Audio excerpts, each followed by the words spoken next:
Everyone, स्वागत है आपका मेरे चैनल पर। तो हाजिर हूँ मैं फिर से एक न्यू इंटरेस्टिंग मोरल स्टोरी के साथ। इस स्टोरी का आप हिंदी में अनुवाद करना सीखेंगे। इसके साथ ही स्टोरी को रीड करना और इंग्लिश वर्ड्स के करेक्ट प्रोनाउंसिएशन के बारे में भी आप इस वीडियो में सीखेंगे। तो सबसे पहले अगर आप इस चैनल पर न्यू हैं, मेरी वीडियो को पहली बार वॉच कर रहे हैं, तो मेरे चैनल को सब्सक्राइब ज़रूर करें और जो बेल का आइकन दिख रहा है उसे भी प्रेस कर दें ताकि मेरी आने वाली वीडियोस का नोटिफिकेशन आप तक पहुंच जाए। तो आज की ये स्टोरी बहुत ही इंटरेस्टिंग, इसके साथ ही मॉरल स्टोरी है। तो वीडियो को बड़े ही ध्यान से देखिएगा और वीडियो के एंड तक बने रहिएगा, क्योंकि इस स्टोरी में जो वर्ड्स यूज़ हुए हैं वो एडवांस लेवल के हैं। तो बहुत सारे न्यू वर्ड्स भी आपको इस स्टोरी में मिलेंगे जिसका आप हिंदी मीनिंग भी सीखेंगे। तो चलिए स्टार्ट करते हैं आज के ये इंटरेस्टिंग स्टोरी। आज के स्टोरी का टाइटल है द सोल्जर्स एडवाइस। सोल्जर का अर्थ होता है सैनिक, एडवाइस यानी कि सलाह। तो शीर्षक का अर्थ हुआ सैनिक की सलाह। So let's begin the story. A soldier was returning home with his wife. Returning home, return का अर्थ होता है वापस आना, होम यानी कि घर। रिटर्निंग होम यानी कि वापस आ रहा था। चूँकि यह सेंटेंस पास्ट टेंस में है इसलिए वापस आ रहा था। विथ यानी कि साथ, हिज यानी उसकी, वाइफ यानी कि पत्नी। तो इस सेंटेंस का अर्थ हुआ कि एक सैनिक अपनी पत्नी के साथ घर वापस आ रहा था। दे were crossing a lake in a boat when suddenly a great storm arose.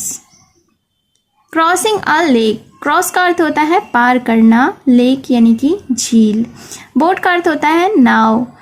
When यानी तभी, सडनली यानी कि अचानक, ग्रेट यानी कि बड़ा, स्टॉर्म यानी कि तूफान। अक्रॉस का अर्थ होता है उठा, अरोज, अरोज यानी कि उठा। तो फिर क्या हुआ? They were crossing a lake in a boat. वे एक नाव में एक झील पार कर रहे थे। When suddenly a great storm arose, तभी अचानक एक बड़ा तूफान उठा।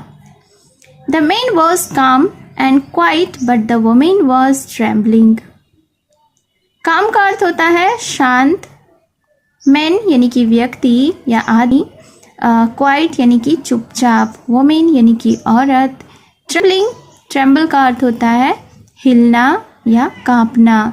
तो फिर क्या हुआ? द मैन वॉज काम and quite.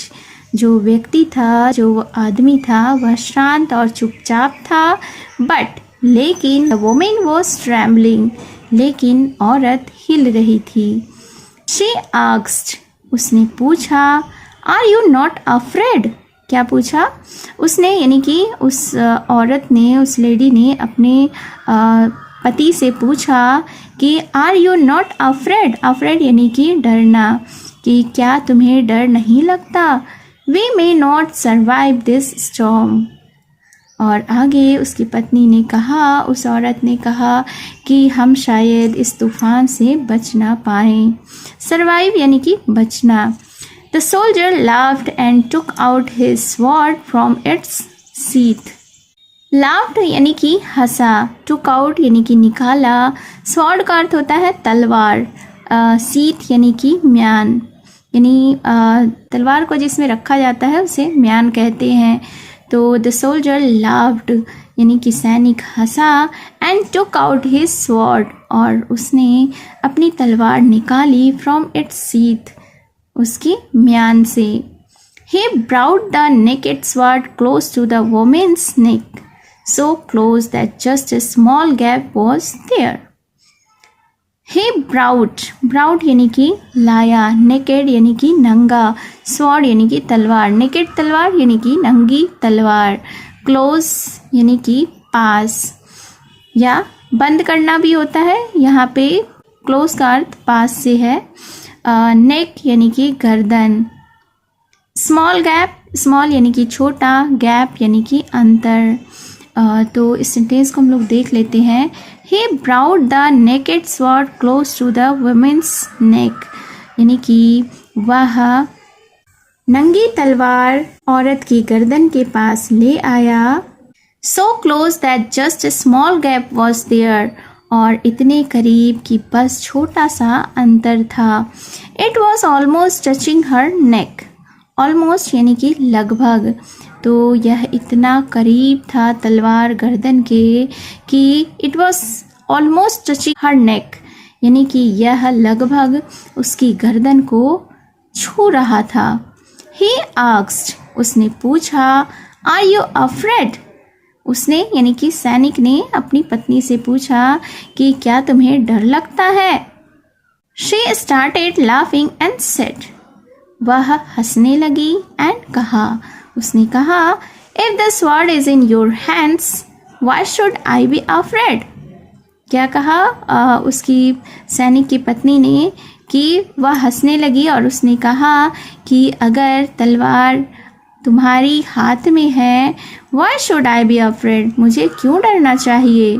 I know you love me and will never harm me.